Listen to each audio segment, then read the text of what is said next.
But जब मैं 11th-12th में AMU पहुंची तो मैंने देखा इतने टैलेंटेड बच्चे थे मेरे साथ, बट मैंने वहां पे मेहनत करी और वहां पे अपना नाम बनाया।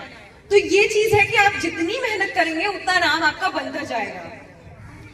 इसके बाद मैं मानती हूँ कि आपके जो दोस्त है ना, आपके जो साथ में रहने वाले हैं, उनका भी बहुत इंपॉर्टेंट रोल होता है कि वो कैसे हैं।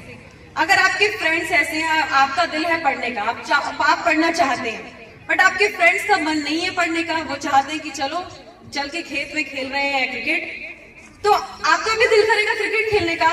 तो मुझे लगता है कि फ्रेंड्स का भी बहुत इंपॉर्टेंट रोल है कि आपके दोस्त ऐसे हो जो कि आपके जितना पढ़ के आगे बढ़ना चाहते हैं। और अगर आपके दोस्त आगे बढ़ना नहीं चाहते तो मुझे लगता है आपको उन्हें छोड़ के आगे बढ़ जाना चाहिए, क्योंकि जिस दिन वो दोस्त आगे बढ़ गए वो पीछे मुड़ के आपको नहीं देखेंगे। मेरे फादर का ये एक बहुत ही फेमस डायलॉग है जो वो अपने सारे ही बच्चों को कहते हैं कि बेटा ये दोस्त आपको पूछेंगे नहीं अगर आप पीछे रह गई रेस में।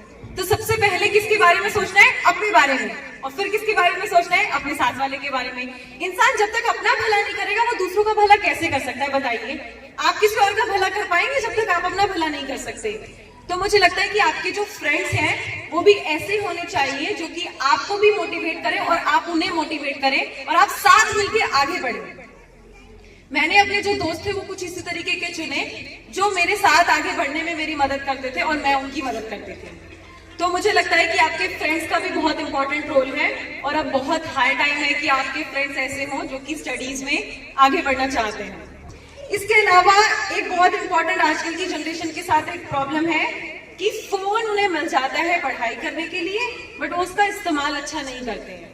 आपको पता है मेरे पास फोन है 2016 से, और जब मैं BLLB की अपनी कोर्स कर रही थी और जब मैं अपनी जुडिशियल सर्विसेज की प्रिपरेशन कर रही थी तो फोन, आप सबको पता है फोन में कितना एंटरटेनमेंट है, यूट्यूब चलाओ घंटों बीत जाते हैं पता भी नहीं चलता।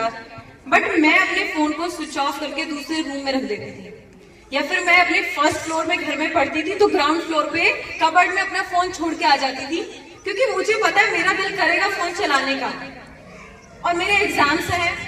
तो अगर मैं फोन ही चलाऊंगी तो मेरे एग्जाम्स कैसे क्वालिफाई होंगे? तो अभी आप लोग थोड़े टाइम में 10th के बोर्ड एग्जाम्स देंगे और 12th के बोर्ड एग्जाम्स देंगे, तो अगर आप लोगों के पास मोबाइल फोन्स हैं और आप उसमें घंटों घंटों सिर्फ यूट्यूब चलाते रहते हैं, तो मैं कहना चाहूंगी कि ये आप सिर्फ अपना नुकसान कर रहे हैं और किसी का नुकसान नहीं कर रहे हैं। आप रेस में वहीं रह जाएंगे और बहुत सारे लोग रेस में यहाँ आ जाएंगे।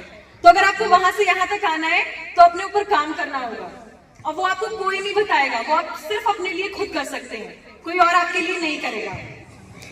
और एक बहुत इंपॉर्टेंट चीज आती है जब भी आप किसी चीज की प्रिपरेशन कर रहे होते हैं या फिर कोई भी एग्जाम आप निकालने वाले होते हैं, तो डिसिप्लिन सब जानते हैं डिसिप्लिन क्या होता है। जैसे कि हम देखते हैं कि हम सुबह उठे, हमने नाश्ता कर लिया, स्कूल आ गए, स्कूल से गए, छोड़ दिया, कोई पढ़ाई नहीं कर रहे हैं, बस घूम लिया फिर लिया और आके घर वापस आके सो गए। तो डिसिप्लिन बहुत ज्यादा इंपॉर्टेंट है जब आप अपनी पढ़ाई कर रहे हैं। जैसे कि 10th और 12th, खास करके जो बच्चे हैं 10th और 12th के, वो बोर्ड एग्जाम की प्रिपरेशन कर रहे हैं, तो मुझे लगता है कि आपका हर रोज का एक प्लान होना चाहिए। सच मानो तो मैं अपनी एक डायरी मेरे पास होती है, वो मैं लाना भूल गई, अदरवाइज मैं आप लोगों को दिखाती। जब मैं प्रिपरेशन करती थी तो मेरे साथ क्या होता था, फॉर एग्जाम्पल मैंने बहुत सारे स्टेट के एग्जाम्स दिए और अल्हम्दुलिल्लाह क्वालिफाई भी किए। मेरी एक डायरी होती थी जिसमें मैं अपना सिलेबस लिखती थी कि ये मेरा सिलेबस एग्जाम में पूछा जाएगा, और मैं हर रोज का एक रूटीन बनाती थी कि ओके मैं सुबह 7:30 बजे उठूंगी और 8 बजे से पढ़ाई शुरू कर दूंगी, 8 से 12 तक मैं पढ़ाई करूंगी, बीच में 10 मिनट का या 15 मिनट का ब्रेक लूंगी।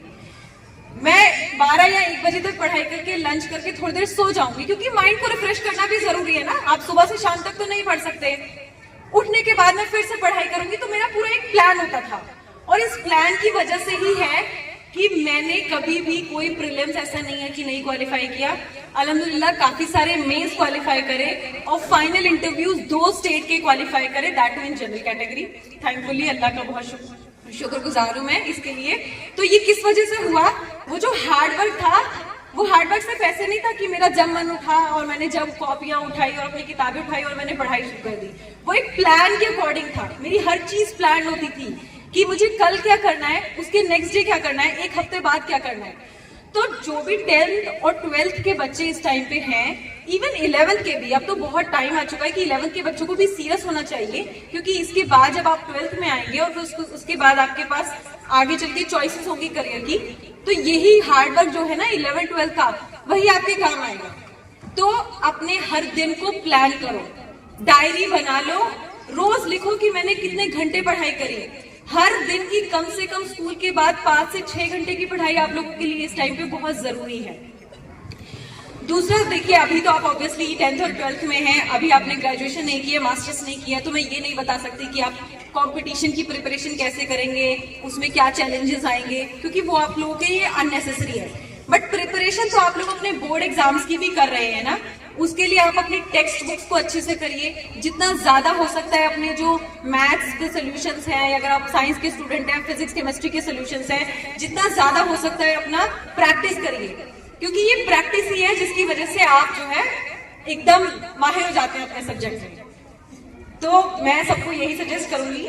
दूसरा, आप लोगों के अगर मुझसे कोई क्वेश्चंस है, क्योंकि मैं करियर काउंसलर नहीं हूँ, ऑनेस्टली स्पीकिंग, अभी लास्ट ईयर मैंने अपना LLM कंप्लीट किया है, और 1 साल पहले तक मैं आपकी ही तरह स्टूडेंट थी, कॉलेज जाती थी, टीचर्स के साथ अपना जो भी क्लासेस करती थी और असाइनमेंट देती थी।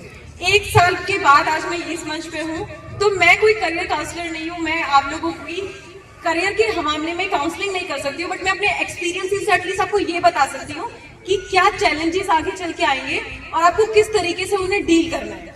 तो अगर आप लोगों के कुछ क्वेश्चंस मुझसे हैं, आप लोग मुझसे कुछ जानना चाहते हैं, कैसे मैंने 12th के बाद मैनेज किया, कैसे मैंने 11-12 को मैनेज किया, कैसे अपने ग्रेजुएशन को मैनेज किया, तो आप मुझसे पूछ सकते हैं। Thank you so much. बहुत सारे बच्चे जो है अच्छे इंटेलिजेंट बच्चे होते हैं,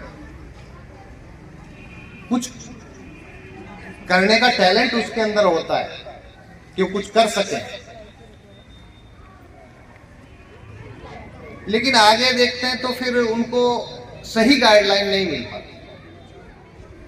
सही गाइडलाइन ना मिलने की वजह से वो बच्चा टैलेंट होने के बावजूद भी पीछे रहता है। अच्छा टैलेंट है, कर सकता है, पीछे पेरेंट्स भी उसके जो है उसकी हेल्प करने के लिए तैयार है, अफोर्ड कर सकते हैं, वो खर्च भी उठा सकते हैं, समय भी आपको दे सकते हैं, लेकिन सही गाइडलाइन ना मिलने की वजह से आप लोगों को सही रास्ता नहीं मिलता और आप सही मंजिल तक नहीं पहुंचते।